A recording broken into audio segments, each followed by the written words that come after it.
we're the Y'all Show. Good to have you back on here. I am John Rawl, and we're talking everything with a Southern accent. And we have our Big 12 insider back on with us, Matt Heermans. He's also going to be on if you stick around in the next segment.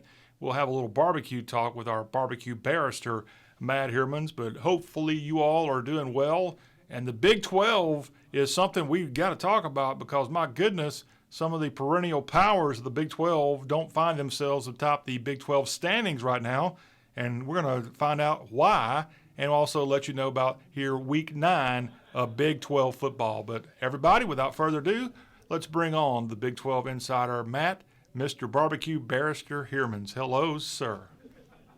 Hey, John. How the heck are you? I am good. How are you? And happy 9th week of college football, of which the Big 12 has been a big part of many of these weeks.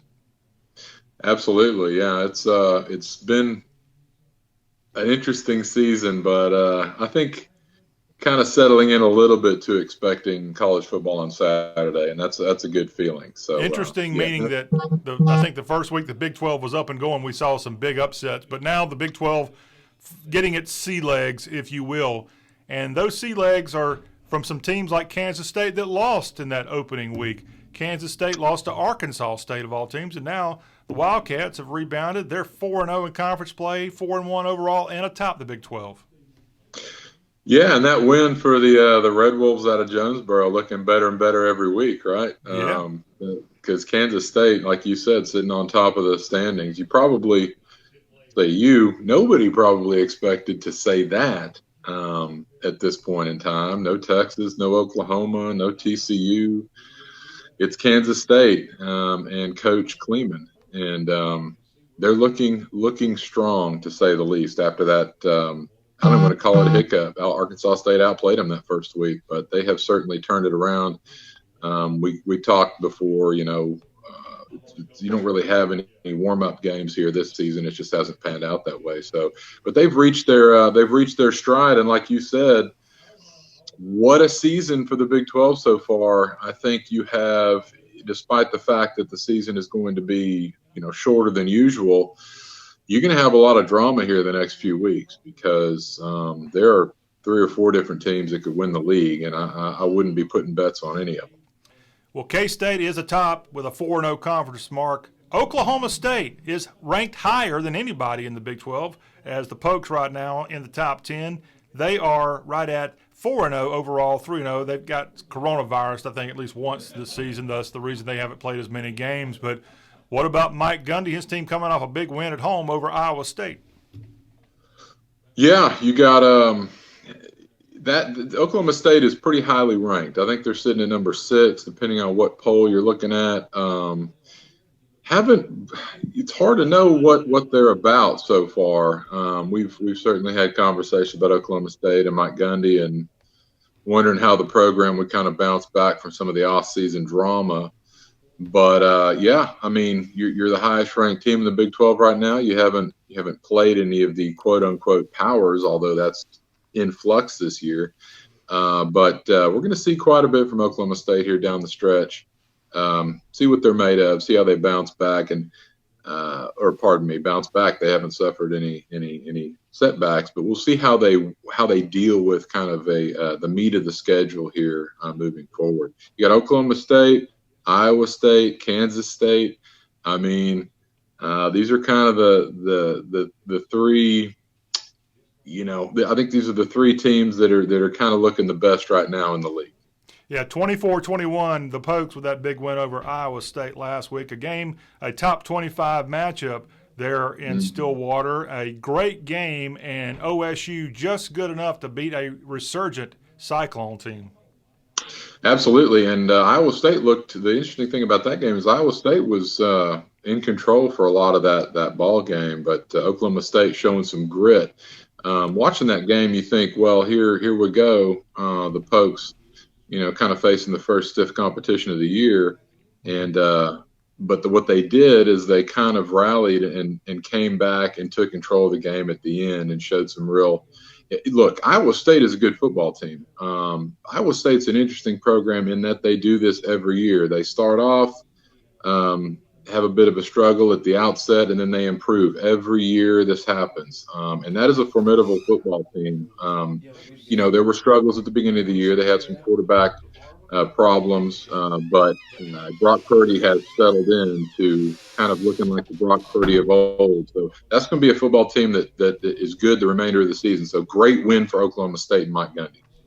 It was. And again, Oklahoma State, the only unblemished team in the Big 12 right now as the season progresses. We're talking with our Big 12 insider, Matt Heermans, right now. This is the Y'all Show. If you have a question about the Big 12 Conference, feel free to fire away here as the Y'all Show continues our discussion with the barbecue and Big 12 barrister. All right, if we're going to be talking about Oklahoma State, those in the Sooner State are sitting here saying, wait a minute, don't look past Oklahoma.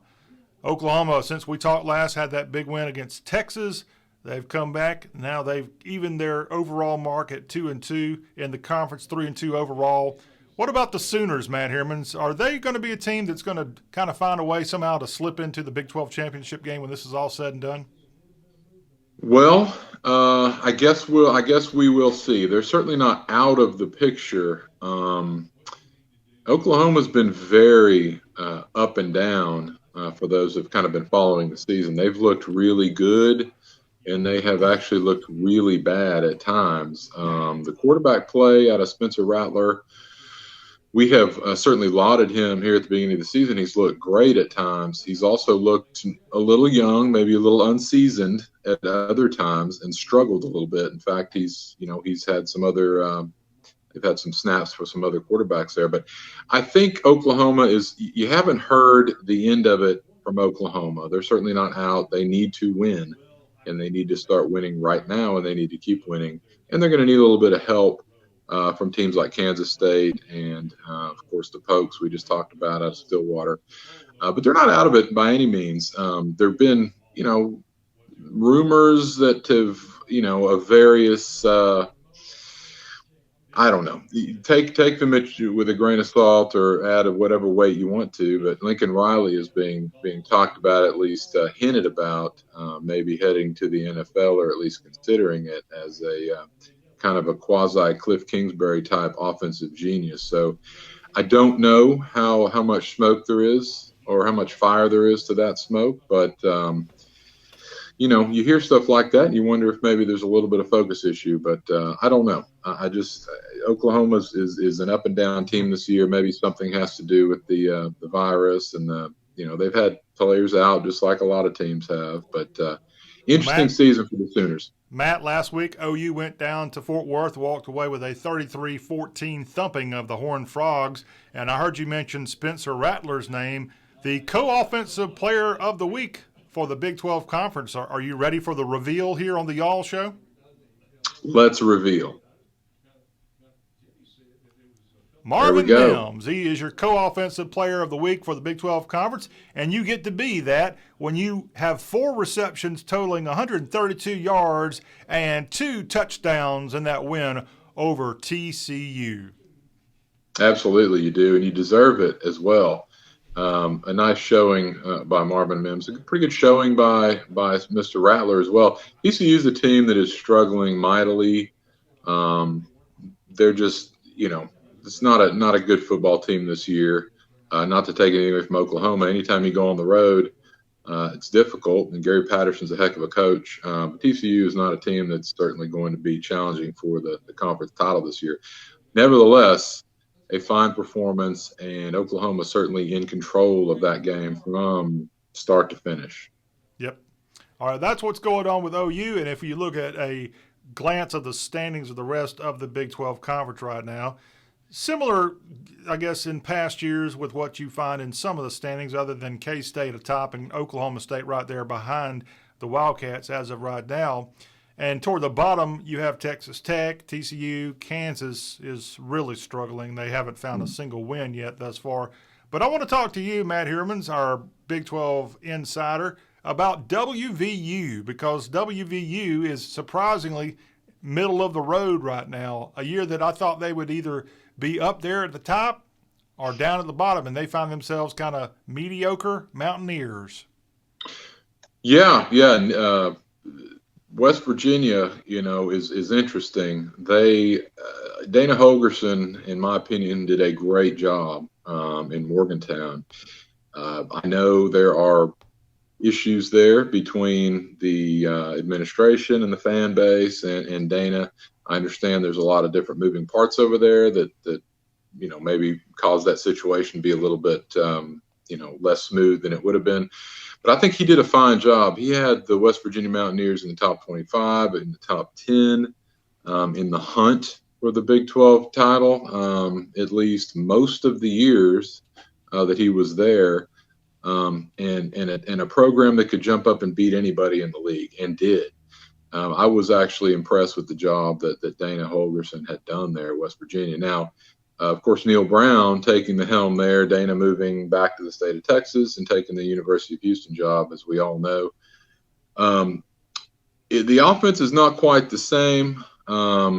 Neil Brown is known as an offensive guy, right? He was an offensive coordinator at Texas Tech under Tommy Tuberville with mixed results, to be honest. He has cut his teeth at Troy with some very, very good offenses in the past that have caused some serious problems for Power 5 teams.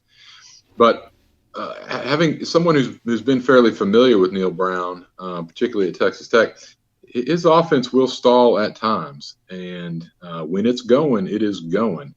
But when it's stalling, it just can't seem to find its footing. And whatever reason that is, he's had a little bit of that this season.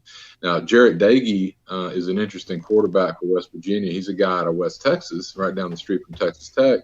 Actually, the brother of Seth Dagey, who played back in 2012 for the Red Raiders. But he's a guy who found his way to West Virginia. He's a guy who's a gamer. He had a lot of drops, a lot of really, really bad drops against Texas Tech. Guy who's pretty accurate, but not somebody who can really stretch the field with his arm. And I know Neil Brown does like to take shots down the field. That's a little bit of an issue that he's going to have this year running his offense. But it's an interesting situation there in Morgantown. It's more of a transition from Dana to Neil Brown than I think they expected. The offense has changed more than I think they've expected, and they've got some issues there to try to work through with that offense there. So, interesting season. Probably not terribly surprising. Well, it's not terribly surprising to me that they're kind of mid-pack. Not a bad team, but certainly not one that's going to challenge for the league title. And halfway through the year right now, the Nears at 3-2. And I heard you mention briefly just a few moments ago what happened in Lubbock. That was a game West Virginia should have won. They should have not faltered there against Texas Tech, a struggling Red Raider team. And WVU went down last week. And as a result of that, now we find ourselves talking today on the Y'all Show with John Rawl and Matt Heermans about West Virginia kind of being middle of the country road, if you will. Let's talk about what's going to be happening this 9th weekend in Big 12 play. Speaking of the Nears, they'll be hosting that red-hot K-State program there as Milan Pusker Stadium in Morgantown is the site of this matchup. What can we expect out of this matchup between the Nears and K-State? Well, we know what K-State's going to do. We don't know which offense is going to show up for West Virginia. They've had some good outings, and they've had some subpar outings and kind of good quarters, bad quarters. We know what Kansas State's going to do. They're going to show up. They're going to run Coach Kleeman's style of game. They're going to pound the football as much as they can. They're going to throw when they need to, and they are going to play good defense. The one thing you can, for whatever reason, whether it's under Bill Snyder, whether it's under Coach Kleeman, Kansas State does not beat themselves. I know that sounds a little bit trite. It sounds like something people just say, but Kansas State is one of these programs that is not generally going to rack up an inordinate amount of penalties on itself. They're going to typically play disciplined, clean football. Bill Snyder was always very, very focused on discipline and not beating yourself with penalties, and they were always very, very good at that. No matter the season, they were not going to go in and rack up 160, 170 yards of penalties and give you the football game. It looks like they have kind of the same thing going here with Coach Kleeman, and he ran a similar program prior to that at the 1AA level, a very disciplined, very focused program, and he's doing that at Kansas State as well. So they're going to come in, they're going to run the football, they're going to throw when they need to, they're going to play good defense, they're not going to beat themselves, and they're going to basically require West Virginia to come out and score more points than they do. And that sounds goofy, like, yes, of course, that's the object of the game, but West Virginia is going to have to put together – they're going to have to put together long drives. They're going to have to put together a solid offensive outing to keep the ball out of the hands of Kansas State, because Kansas State will run the clock. That's what Coach Kleeman likes to do. If he gets a lead on you, he likes to play smart football and take care of the ball, and he's not going to take a bunch of shots. He doesn't play typical Big 12 football, if you will. He's not going to air it out all the time, although it almost seems like the SEC has switched with the Big 12 this year when it comes to offense and defense. It's kind of a wild deal, and maybe that has to do with some of the coaches over there. But anyway, everybody knows when you talk about Big 12 football, Kansas State plays a little bit different, maybe a little bit more Big 10 style, and so West Virginia's just going to have to score points.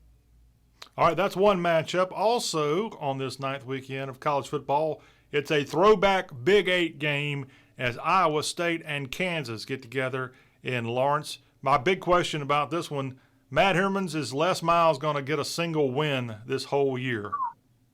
Man, I am surprised that Les has not done a little bit more. Has not been more.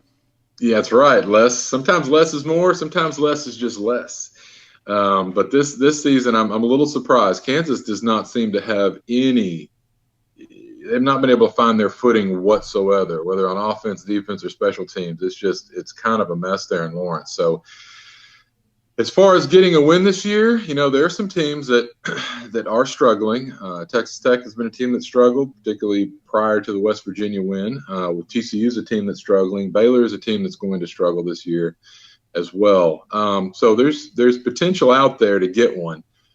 But they're going to have to play a lot better football than they have the first few weeks or the first half of this season, to be sure. I don't like their chances. I don't like their chances this next weekend for Coach Miles or the Jayhawks. But there's a win still out there if they can lock things down a little bit. But it's not looking terribly likely at this point.